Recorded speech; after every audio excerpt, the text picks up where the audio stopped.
Hello everyone, how are you. This is lecture number 9। Lecture number 9 के अंदर आज हम डिस्कस करने जा रहे हैं chapter number 3, duties, rights and liability of guardian.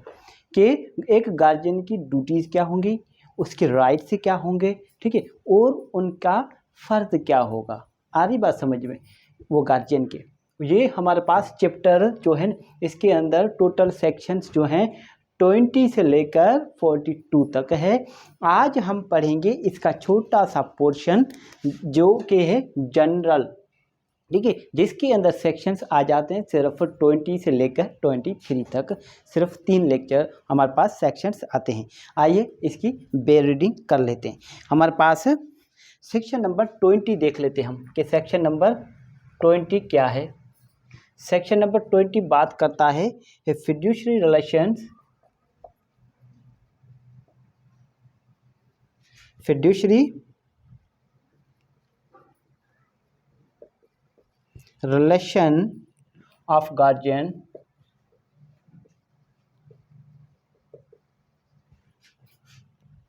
to ward, of guardian to ward। ये है हमारे पास सेक्शन 20। सेक्शन 20 बात करता है कि फिड्यूशरी रिलेशन होता है एक गार्जियन का अपने वार्ड से।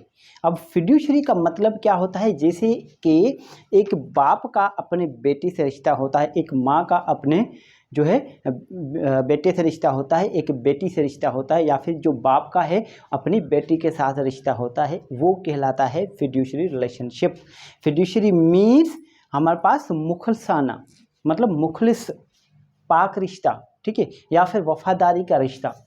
तो आइए देख लेते हैं कि एक गार्जियन का जो है अपने वार्ड के साथ फिड्यूशरी रिलेशन होता है, उससे रिलेटेड क्या बात है। आइए उसकी बेरीडिंग कर लेते हैं। अब इसकी थोड़ी सी आप फिड्यूशरी की देखेंगे डेफिनेशन, आप डिक्शनरी के अंदर देखेंगे तो आपको पता चल जाएगा कि a person who holds assets in a trust for a beneficiary, मतलब कोई ऐसा शख्स जो कि अपने जो बेनिफिशरी होते हैं उनके लिए वो असेट्स, उनका असासा जो है वो होल्ड्स रखता हो, ठीक है, उसको कहा जाता है फिड्यूशरी। आ रही बात समझ में। सब सेक्शन 1 हमारे पास है सेक्शन 20 का। सब सेक्शन 1 क्या बात करता है, सब सेक्शन 1 बात करता है a guardian stands in a fiduciary relation to his ward, मतलब एक गार्जियन जो है अपने वार्ड्स, मतलब उस माइनर्स के जो है रिलेशन में जो है उसका फिड्यूशरी रिलेशन होता है, ठीक है, उसका वफादारी का रिश्ता हमारे पास उससे रिश्ता होता है। And save as provided by the will और अदर इंस्ट्रूमेंट, और अगर किसी विल या और दूसरे किसी डॉक्यूमेंट्स के ज़रिए अगर वो गार्जियन अपॉइंट हुआ है, ठीक है, if any by which he was appointed, जिसके ज़रिए मतलब कोई भी जिसके ज़रिए से ये अपॉइंट हुआ है, जिसके ज़रिए से ये अपॉइंट हुआ है, आर बाय दिस एक्ट, या फिर इस एक्ट के तहत, इस कानून के तहत, इस कानून मतलब गार्जियन एंड वार्ड्स एक्ट के तहत, ठीक है, he must not make any profit out of his office, ये हरगिज़ उस ऑफिस से अपना किसी भी किस्म का कोई भी बेनिफिट हासिल नहीं करेगा, बेनिफिट रिसीव नहीं करेगा। फॉर एग्जांपल कोई हमारे पास माइनर है, जैसा कि हम कह लेते हैं एक गर्ल है अनुष्का, ये क्या है, अनुष्का जो है माइनर है, छोटी सी बच्ची है, ठीक है, इसका गार्जियन अपॉइंट होता है कौन, फॉर एग्जांपल इसको गार्जियन अपॉइंट किया जाता है निर्मला को, ये इसकी गार्जियन अपॉइंट होती है, ठीक है, ये अपॉइंट क्या होती है, इसकी गार्जियन, ठीक है।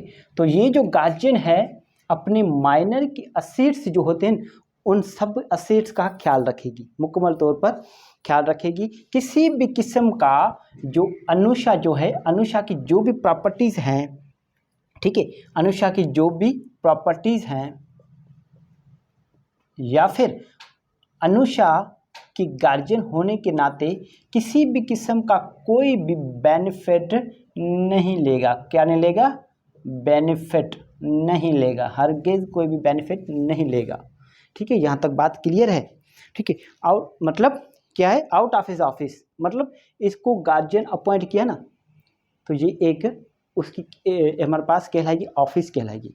ठीक है, फॉर एग्जांपल मुझे किसी का गार्जियन अपॉइंट किया जाता है, किसी भी शख्स का गार्जियन, गर्ल हो या फिर हमारे पास बॉय हो, उसका गार्जियन अपॉइंट किया गया, तो मुझे गार्जियन अपॉइंट किया, भले मैं एक प्राइवेट शख्स हूँ, मगर वो जो मेरा फ़र्ज़ जो है ना, वो जो मेरी पोजीशन है ना, ठीक है, वो ऑफिस कहलाएगी। क्या कहलाएगी? Office. I am guardian of the office, I am guardian out of my office. यहाँ तक बात क्लियर है? सब सेक्शन 2 क्या बात करता है? Subsection 2. The fiduciary relation of a guardian to his ward extends to and affects the purchases by the guardian of the property of the ward. मतलब ये fiduciary relation है ना, ठीक है, ये निर्मला का हमारा अनुष्का साथ, ठीक है, तो निर्मला अनुष्का की कोई भी प्रॉपर्टी अगर परचेज करेगी, किसी भी किस्म की कोई भी प्रॉपर्टी परचेज करेगी, क्या करेगी? परचेज करेगी, ठीक है, तो उन पर असरअंदाज होगा। मतलब ये निर्मला जो है इसकी गार्जियन है, मतलब इसकी सरपरस्त आला है, इसका जो रिश्ता है इनसे क्या है? वफादारी का रिश्ता है। अगर उसके दौरान अगर इनसे कोई चीज़ परचेज ये करती है ना, ठीक है, तो वो नल एंड वाइड डिक्लेयर की जाएगी। मतलब उन्होंने परचेज की, मतलब इन्होंने कहा कि मुझे लिख कर दे दें, इन्होंने लिख कर दे दिया, क्योंकि ये वफादारी का रिश्ता था, इनका बहुत बड़ा एतमाद था इन पर, ठीक है। तो ये हमारे पास इसकी बेरिडिंग आगे कर लेते हैं। And by the ward of the property of the guardian, या फिर बाय जो हमारे पास वार्ड है, ठीक है, माइनर है, ठीक है, माइनर प्रॉपर्टी खरीद करे, किसकी? इसकी, निर्मला की, ठीक है, फिर भी जो है ना वो अफेक्ट करेगी, नज़रअंदाज हमारे पास असरअंदाज करेगी। Immediately or soon after the ward has ceased to be a minor, बहुत ही जल्द, ठीक है, जब वो माइनर जो है ना, ये माइनर जो है हमारे पास बालिग हो जाती है, ठीक है, मेजर हो जाती है, क्या हो जाती है? मेजर हो जाती है, ठीक है। फॉर एग्जांपल कितने 21 ईयर्स की हो जाती है, अनुष्का 21 साल की हो जाती है, ठीक है, उसके बहुत ही जल्द बाद, ठीक है। And generally all transaction between them while the influence of the guardian still lasts or is recent, ठीक है, जो भी ट्रांजेक्शन्स इनके दरमियान हुई, उसके दरमियान जो इसका गार्जियन जो है ना, उसकी गार्जियनशिप तो ख़त्म हो, मतलब गार्जियन तो उसका ख़त्म हो, वो माइनर हो गया, वो सीज्ड हो गया। मतलब किसके लिए गार्जियन अपॉइंट हुआ था? कि ये बच्चा है, छोटी सी बच्ची है, जब ये बच्ची नहीं रहती, जब ये बड़ी हो जाती है, तो फिर वो रिलेशन इनका नहीं रहता है, ठीक है। मगर, ठीक है, मगर एक यहाँ पर रिलेशन रहता है, कौन सा रहता है? हमारे पास माइनर और गार्जियन के दरमियान कौन सा रिलेशन रहता है? यहाँ पर एक इन्फ्लुएंस का रिलेशन रहता है। कौन सा? इन्फ्लुएंस या फिर फिड्यूशरी, ठीक है, आ रही बस। फिड्यूशरी का तो रिलेशन था, मगर अब ये लास्ट हो जाने के बाद एक वर्ड है यहाँ पर लास्ट, ठीक है, और रिसेंट, लास्ट और रिसेंट यहाँ पर बे रीडिंग में इस्तेमाल हुआ है। ये लास्ट का क्या मतलब है? ख़त्म होना, आखिर नहीं। इस लास्ट का मतलब होता है सर्वाइव। क्या मतलब है इसका? इसका मतलब है सर्वाइव, ठीक है, या फिर कंटिन्यू टू लाइफ, ठीक है, मतलब जिंदा रहना, कंटिन्यू टू लाइफ, ठीक है, या फिर होल्ड अप, क्या कहना? होल्ड अप, ठीक है, ये सब इनकी मीनिंग है, सर्वाइव या कंटिन्यू टू लाइफ या फिर होल्ड अप। मतलब ये अभी बाकी है, बाकी ज़िंदा है, अभी भी वो ज़िंदा है, मतलब वो रिलेशन जो है ना, इन्फ्लुएंस का जो रिलेशन रिश्ता है ना, वो अभी भी बाकी है, अभी भी जिंदा है, ठीक है। हमारे पास एक वर्ड और है रिसेंट। रिसेंट मीन्स हालिया, ठीक है, या फिर इमीडिएटली, या फिर इमीडिएटली, कि अभी अभी जो इनका जो ख़त्म हुआ है ना, हमारे पास गार्जियन और वार्ड वाला रिलेशन, ठीक है, वो अभी भी बाकी है, मतलब वो अभी भी ज़िंदा है, ठीक है, वो तस्वर किया जाएगा। यहाँ तक बात क्लियर है? मतलब जो भी ट्रांजैक्शंस हुई हैं उसके दरमियान, मतलब जब अनुष्का जो मेजर हो गई, 21 साल की हो गई, तो निर्मला ने क्या किया? फ़ौरन बाद उसकी सारी प्रॉपर्टी परचेज कर ली, ठीक है, मतलब ये अपॉइंट कब हुई थी निर्मला?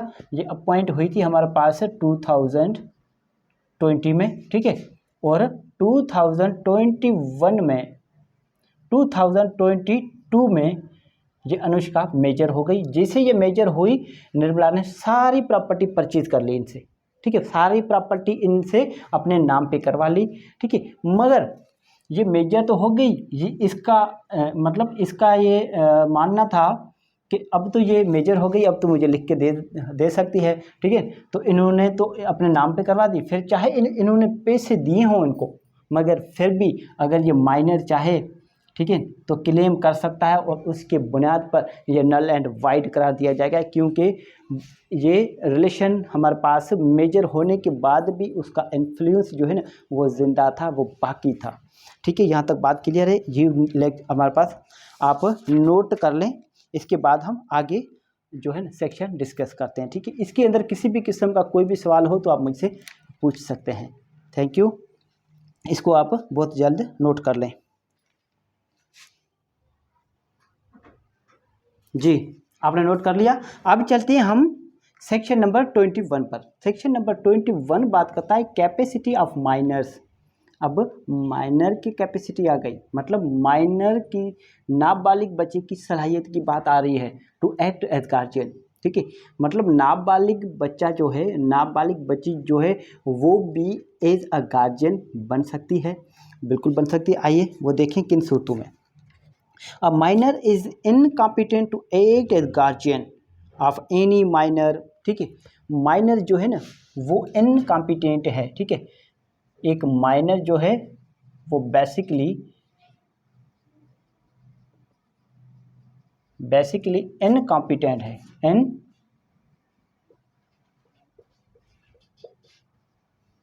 इनकॉम्पिटेंट है, मतलब नॉट कॉम्पिटेंट। क्या है?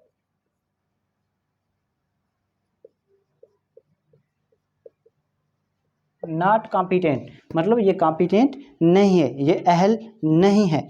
एक्सेप्ट, मगर यहाँ पर कुछ रियायत दी गई हैं। एक्सेप्ट मतलब एक्सेप्शन है। कौन सी एक्सेप्शन है? ठीक है, एक्सेप्शन ये है कि हिज ओन वाइफ, इसकी अपनी कोई वाइफ हो, जो माइनर है ना उसकी अपनी कोई वाइफ हो, ठीक है, of his own wife, his own wife,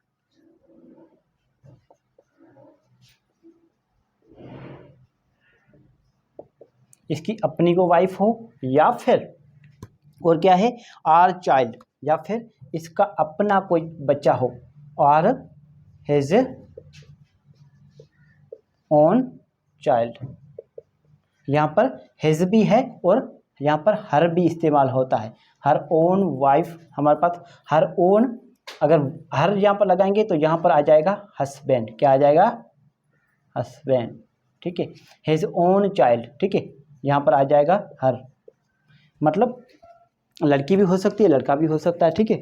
मतलब अगर एक माइनर जो है, नाबालिग बच्ची या बच्चा जो है ना वो इनकॉम्पिटेंट है, नाअहल है बिल्कुल, मगर अगर उसका अपना कोई बच्चा हो फिर वो अहल है, ठीक है। उसकी अपनी कोई बच्ची हो फिर वो अहल है, उसका अपनी कोई वाइफ हो फिर भी अहल है, उसका अपना कोई हस्बैंड हो फिर भी वो अहल है। यहाँ तक बात क्लियर है? आइए इसको देख लेते हैं। और इसके अलावा क्या है, ठीक है, और where he is the managing member of the undivided Hindu family, ठीक है। ये क्या है? He is a managing member of undivided Hindu family,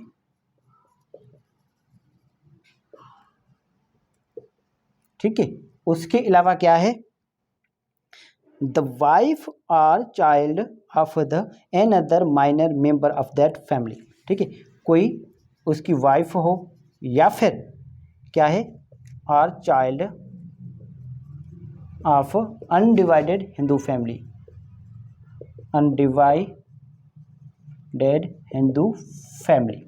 इन सूरतों में गार्जियन अपॉइंट हो सकता है, एक माइनर भी माइनर का गार्जियन अपॉइंट हो सकता है, ठीक है। बिल्कुल क्लियर है। अगर समझ में नहीं आता मैं आपको थोड़ा सा इसका जो है ना वो तफसील बताता हूँ।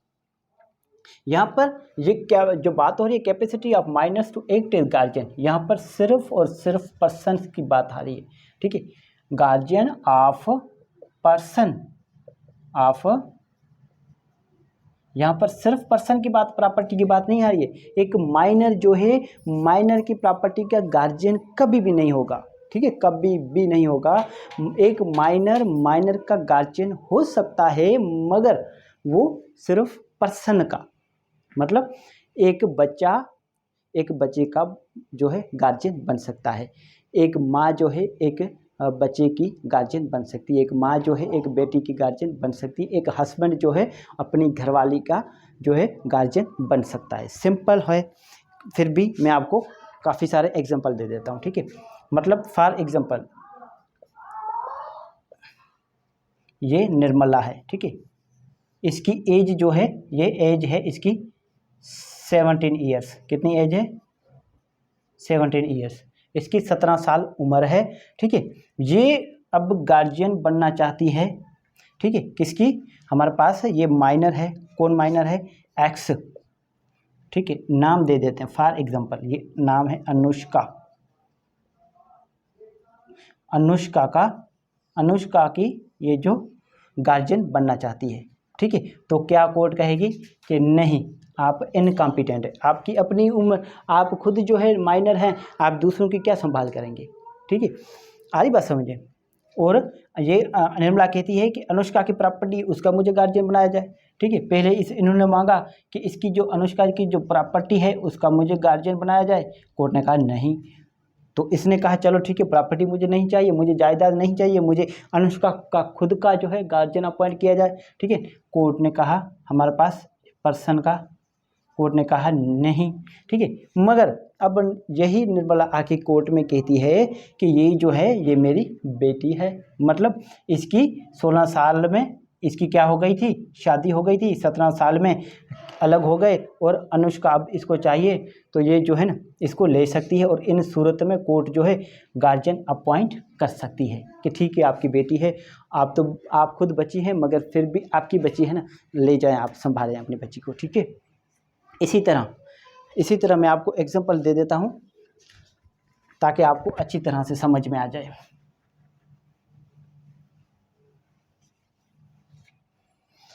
ठीक है, कोई गार्जियन, कोई माइनर है हमारे पास, ठीक है, कोई भी माइनर है। फॉर एग्जांपल ये अर्जुन है, ये गार्जियन इसको अपॉइंट होना है। इसकी खुद की एज जो है वो कितनी है? 17 ईयर्स है, ठीक है। ये गार्जियन अप्लाई करता है ऑफ पर्सन किसके लिए? निर्मला के लिए, कि मुझे निर्मला का गार्जियन अपॉइंट किया जाए। निर्मला की एज क्या है? निर्मला की एज जो है वो एज जो है हमारे पास 1 ईयर है। क्या है? 1 ईयर है, ठीक है। आ रही बात समझे? तो कोर्ट कहेगी नहीं, आपको हम गार्जियन नहीं अपॉइंट करेंगे। पर अर्जुन कहता है कि नहीं, ये मेरी जो है क्या है? बेटी है, ठीक है। फॉर एग्जांपल यहाँ पर नाम रखते हम अनुष्का, ठीक है। तो ये कहता है कि मेरी बेटी है, फिर इसको अपॉइंट किया जाएगा। और इसी तरह अर्जुन आता है कोर्ट में गार्जियनशिप के लिए। अर्जुन खुद की एज है 17 ईयर्स, और गार्जियन किसका अपॉइंट होने आ रहा है? निर्मला का, ठीक है। कोर्ट कहेगी नहीं, आपको गार्जियन नहीं देंगे। मगर ये अर्जुन कोर्ट में कहता है कि ये मेरी वाइफ है। क्या है? ये वाइफ है, इसकी एज क्या है? 17 ईयर्स। मतलब मेरी जब 15 साल एज थी तो इनकी 14 ईयर्स एज या फिर 13 साल जो भी उम्र थी उसके अंदर शादी हो गई। तो फिर अब कोर्ट कहेगी आप खुद बचे हैं, मगर चलो ठीक है, आपकी वाइफ तो है, ठीक है। उनके पेरेंट्स से परमिशन से, कंसेंट से आपके पास रहती है, तो फिर ले जाएं, आप संभालें अपनी वाइफ को, ठीक है। इसी तरह कोई भी अनडिवाइडेड हिंदू फैमिली है, ठीक है, उसका भी जो है कोई भी माइनर गार्जियन बन सकता है, ठीक है। या फिर उसी अनडिवाइडेड हिंदू फैमिली का कोई बच्चा हो, ठीक है, या फिर कोई भी किसी किस्म की कोई प्रॉपर्टी हो, तो उसका भी जो है ना हमारे पास वाइफ हो या उसका कोई भी बच्चा हो अनडिवाइडेड हिंदू फैमिली का, उसका भी ये गार्जियन अपॉइंट हो सकता है। सिंपल है। फिर भी आपको किसी किस्म की कोई कन्फ्यूजन नज़र आती है आप मुझसे पूछ सकते हैं। पहले आप इनकी बेयर रीडिंग करें और ठीक है, इसके अंदर किसी भी किस्म का कोई सवाल है आप जो है नोट करें और मुझे कमेंट बॉक्स में ज़रूर पूछें। पहले आप इसको नोट कर लें, ठीक है, फिर हम सेक्शन 23 डिस्कस करते हैं।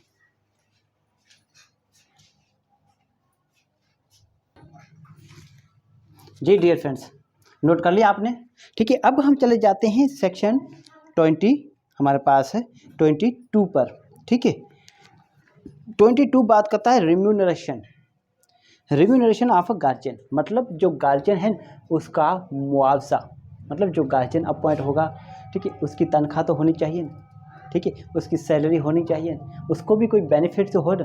इतना सारा अगर उसको अपॉइंट किया जाए, वो बहुत सारी कोशिश करे बच्चे के लिए, बच्चे की भलाई के लिए, उसकी तालीम के लिए, ठीक है, उसकी सेहत के लिए, उसकी हर फैसिलिटी के लिए उसको सपोर्ट करे हर तरह का, फिर इसको भी कोई बेनिफिट तो हो ना, ठीक है। तो फिर अगर उसको कोई सैलरी या फिर किसी भी किस्म का कोई बेनिफिट दिया जाएगा ना, तो उसको कहते हैं रिम्यूनरेशन। सब सेक्शन 1 क्या बात करता है? सब सेक्शन 1 बात करता है a guardian appointed or declared by the court shall be entitled to such allowances if any as the court thinks fit for his care and pains in the execution of his duties.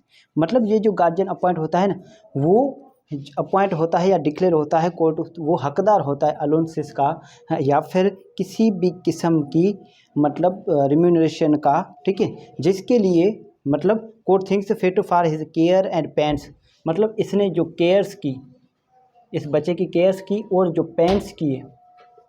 अब word pen क्या है? Pens. Pens means इन्होंने जो जद्दोजहद की, क्या की इन्होंने जो जद्दोजहद की या फिर इन्होंने जो कोशिश की, ठीक है, वो कहते हैं। जिस तरह इन्होंने सपोर्ट किया बच्चे को, ठीक है, उसका ख्याल रखा, उसकी हर तरह की उसकी हिफाजत की, ठीक है, उस ड्यूटीज़ को अपने फ़र्ज़ को अंजाम देते हुए, ठीक है, तो फिर अब इसका हक तो बनता है कि इसको कुछ न कुछ रिम्यूनरेशन दिया जाए। यहाँ तक बात क्लियर है। सब सेक्शन 2 बात करता है। सब सेक्शन 2 क्या बात करता है? सब सेक्शन 2 बात करता है when an officer of the government, जब भी कोई गवर्नमेंट का कोई ऑफिसर हो, is such officer is so appointed or declared to be guardian, such fees shall be paid to the government out of the property of the ward if the provincial government by general or special order directs। मतलब यहाँ पर तो कोई हमारे पास private person appoint होता था sub section 1 के अंदर, ठीक है, कोई भी प्राइवेट पर्सन अपॉइंट होता था, उसकी रिम्यूनरेशन, उसकी तनख्वाह। यहाँ पर क्या है? कोई ऑफिशियल, ठीक है, मतलब कोई गवर्नमेंट हमारे पास जो है ऑफिशियल या फिर कोई गवर्नमेंट मुलाजिम, गवर्नमेंट ऑफिसर अगर अपॉइंट होता है तो फिर इसको रिम्यूनरेशन कौन देगा? फिर इसको रिम्यूनरेशन जो है ना, वो वार्ड जो है ना, माइनर, ठीक है, उसकी जो प्रॉपर्टी है, उस प्रॉपर्टी से इस ऑफिसर को इसकी रिम्यूनरेशन दी जाएगी, उससे कट ऑफ करके, ठीक है, जैसा कि प्रोविंशियल गवर्नमेंट डायरेक्ट कर रहे या फिर जनरल तरीके से या फिर कोई स्पेशल ऑर्डर के तहत। यहाँ तक बात क्लियर है। अगर इसमें किसी किस्म का कोई सवाल हो तो आप नोट करें, इसके बाद हम सेक्शन 23 डिस्कस करते हैं। हेलो डियर्स, नोट कर लिया आपने? तो अब हम देख लेते हैं सेक्शन 23 को। सेक्शन 23 बात करता है control of collector as guardian. मतलब जब कलेक्टर, ठीक है, पहले कलेक्टर हुआ करते थे, अब मैंने आपको बताया कि अब कौन हो सकता है? अब हो सकता है मुख्तियारकार, ठीक है, या फिर कमिश्नर। कौन हो सकता है? कमिश्नर, ठीक है, या फिर किसी भी किस्म का कोई भी ऑफिसर, ठीक है, जब उसको अपॉइंट किया गया हो, ठीक है। Control of collector as guardian, जब कलेक्टर जो है ना उसका कंट्रोल हो, ठीक है, उसका होल्ड हो, ठीक है, उस गार्जियन पर, तो किसका होल्ड समझा जाएगा? कलेक्टर खुद का समझा जाएगा, ठीक है, नहीं। आइए हम देख लेते हैं इसका सब सेक्शन 1, ठीक है, इसका सब सेक्शन नहीं बल्कि ये खुद जो है एक सेक्शन है। ठीक है, इसका सेक्शन सब सेक्शन 2 नहीं है, इसलिए ये पूरा का पूरा सब सेक्शन इसके अंदर नहीं देखा जाएगा। A collector appointed or declare by the court to be guardian. For example कोई कलेक्टर है, कमिश्नर है, ठीक है, ये कमिश्नर है यहाँ पर। फॉर एग्जांपल ये निर्मला है, ठीक है, ये क्या है, ये कलेक्टर, मतलब ये कमिश्नर है, ठीक है, इसको अपॉइंट किया गया है, ठीक है, ये ऑफिसर हैं गवर्नमेंट, इसको अपॉइंट किया गया है हमारे पास अनुष्का का गार्जियन, ठीक है, इसका गार्जियन अपॉइंट किया गया है। तो फिर ये क्या, ये खुद जो है ये इसका गार्जियन है? नहीं, ये कौन गार्जियन है? ये गार्जियन है कलेक्टर। ये निर्मला गार्जियन ही, कलेक्टर गार्जियन है, या फिर कमिश्नर जो है वो गार्जियन है अनुष्का का। ये निर्मला खुद की अपनी कोई हैसियत नहीं है उसकी। यहाँ तक बात क्लियर है? ये खुद जो है एक ऐसा समझ ले कि प्राइवेट शख्स है।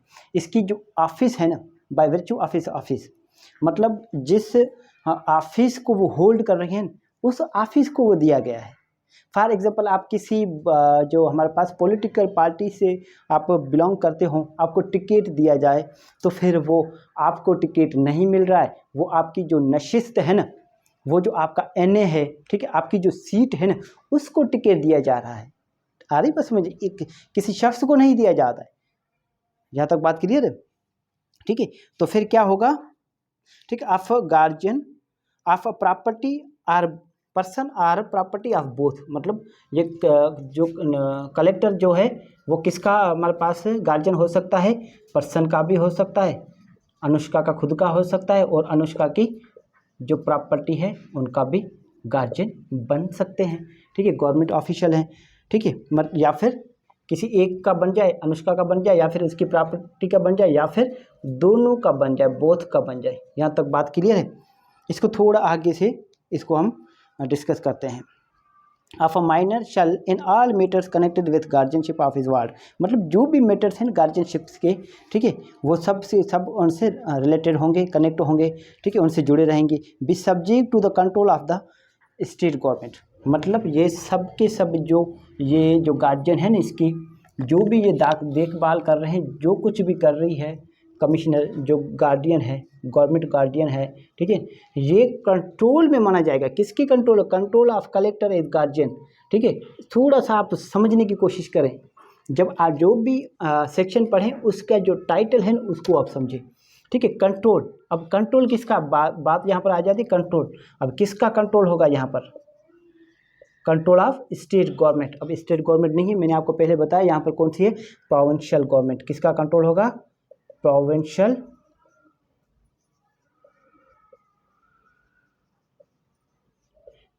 जो गवर्नमेंट है उसका कंट्रोल माना जाएगा। एक कलेक्टर का कंट्रोल नहीं है, एक कमिश्नर का कंट्रोल नहीं है इस पर, इसकी प्रॉपर्टी पर, एक पर्सन की प्रॉपर्टी पर। ये जो कंट्रोल जो है ना, वो पूरी की पूरी जो हेड जो गवर्नमेंट है, ठीक है, हमारे पास है प्रोविंशियल गवर्नमेंट। जैसा कि सिंध गवर्नमेंट है तो फिर सिंध गवर्नमेंट के कंट्रोल में माना जाएगा। लेकिन सेक्शन तो बहुत छोटा है, आपने थोड़ा सा पढ़ा छोड़ दिया। ठीक है, अब इसकी मीनिंग कहाँ से कहाँ निकल रही है, ठीक है, थोड़ी समझने की बात है। यहाँ तक बात क्लियर है? ठीक है, हमारे पास कंट्रोल या फिर such authority is that government by notification in the official gazette appoints in this behalf.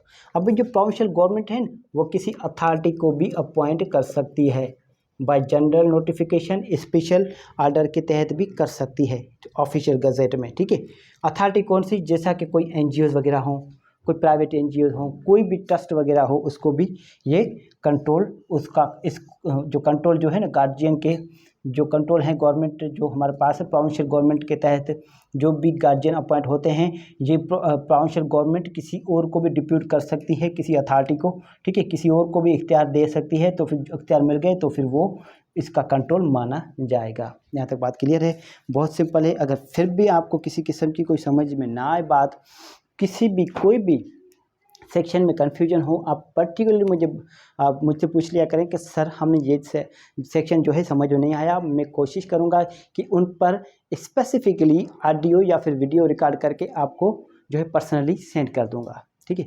और इसके अलावा भी किसी सब्जेक्ट में आपको हेल्प चाहिए, किसी केस के अंदर कितना भी जो है केस जो है ऐसा डिफ़िकल्ट केस हो, तो फिर आप मुझसे कांटेक्ट कर सकते हैं और मुझसे जो हुआ मैं आपसे आपकी हेल्प करूँगा और सपोर्ट करूँगा। ठीक है dear friends, thank you so much.